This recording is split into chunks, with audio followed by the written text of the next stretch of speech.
Good morning, Southeast Minnesota. It's July 15th, 2020, and this is episode 32.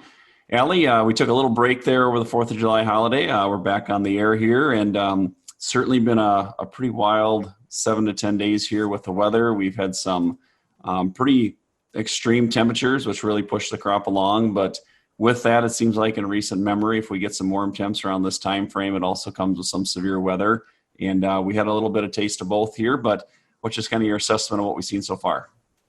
Yeah, so I mean, like you said, the crop really is progressing along nicely, and even this weekend, as I was taking a look at a few fields, tassels continue to just push themselves out pretty quickly in some of these fields. But weather-wise, like you mentioned, so last week there were a few areas that were caught by some of those storms, both Wednesday and Thursday. Friday kind of left us alone, and then as we moved into Saturday, there were some more storms that progressed pretty aggressively, a little farther west in Minnesota, and then also caught some of these folks in southeast Minnesota as well. So for the area that I cover, as you track kind of closer to Teope and then west towards Adams, and then maybe 4 or 5 miles north, that seemed to be the epicenter for me from some of the storm damage that came from Saturday's storm. But you were hit by some of those earlier storms. Josh, what's kind of your assessment?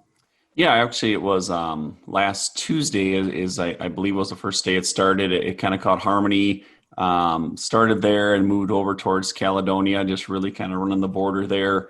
That was probably, some of the first round of it. And then, then this past week, I'm just trying to get my days straight here. I believe it was Thursday-ish or something. I think it kind of caught some pockets around a little further north, Lanesboro, north of Canton, and some other areas.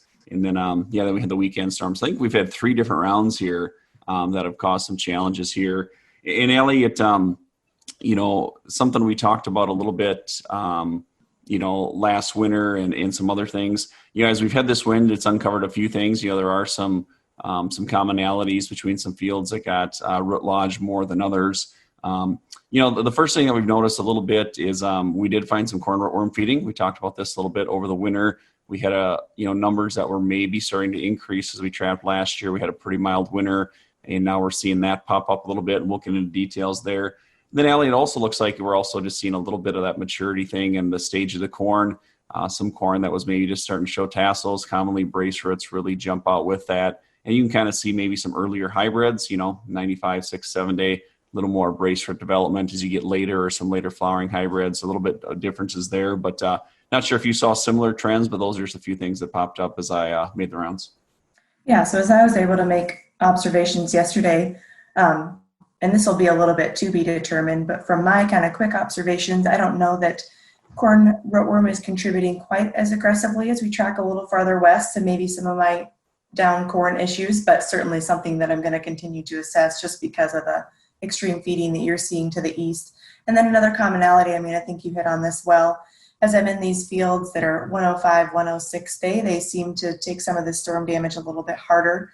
Certainly have several more assessments to make as we move into this week in terms of what maturities versus others maybe caused more or had more damage than others. But another thing as well, as you maybe throw the drone up and look at full fields as a whole, you start to see a little bit of striping throughout. Sometimes it can make it look like a split planter when you know that it's only one product throughout.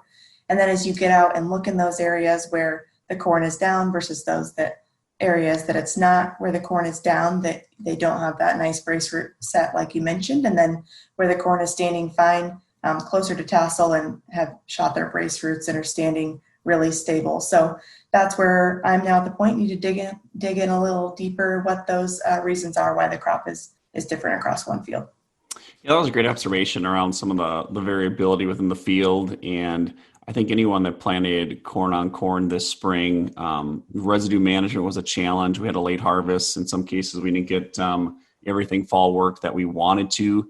And as I walk fields that what you just described, that some plants having brace roots, some not, usually the ones that don't have brace roots are the ones that lodge. And in most cases, there may be a collar behind or a collar and a half in some cases. And likely that was just some uneven emergence even within the row where it just kind of fought through some trash. So that's a good observation, something I ran into a little bit as well.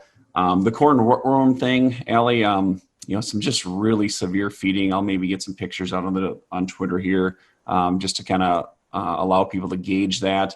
There's a couple things going on. Sometimes when you get these storms, you can really find maybe where there's some really heavy pockets of feeding, and we've found some whole fields that are fed on pretty aggressively. The other thing I've noticed is that there's a lot of fields with a pocket down here and there.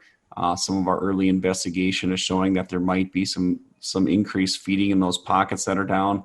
And Allie, that's usually a really strong signal that populations are starting to climb.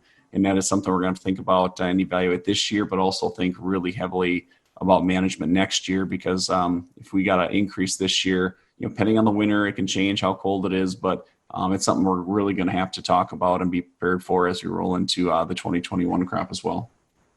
So as we move out of break, we're going to continue to talk about kind of staging of this crop and what are some other things we need to consider as we move forward here this week and into next.